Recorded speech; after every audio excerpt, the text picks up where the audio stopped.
নাম যখন ওযু করছিলেন একটা ঈগল পাখি একটা পাখি উড়ে উড়ে উড়ে উড়ে উড়ে ওই খড়মটা নিয়ে আল্লাহর নবীর ওই খড়মটা নিয়ে গাছের মাথায় বসে আছে। গাছের মাথায় বসে আল্লাহর নবী ওযু করে দেখছে খড়মটা কোথায় গেল। আপনি ওযু করছেন হঠাৎ দেখছেন জুতো নেই, তাহলে আশ্চর্য হয়ে যাবেন না?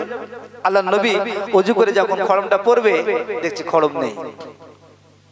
এদিক ওদিক তাকিয়ে তাকিয়ে আল্লাহর নবী দেখছেন গাছের উপরে পাখিটা খড়মটা নিয়ে বসে আছে।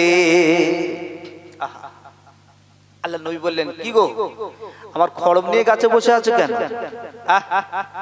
নেমে আসে, ইয়া রাসূলুল্লাহ ইয়া হাবিবাল্লাহ হুজুর আমি খড়মটা এজন্য নিয়েছি, ইয়া রাসূলুল্লাহ ইয়া হাবিবাল্লাহ হুজুর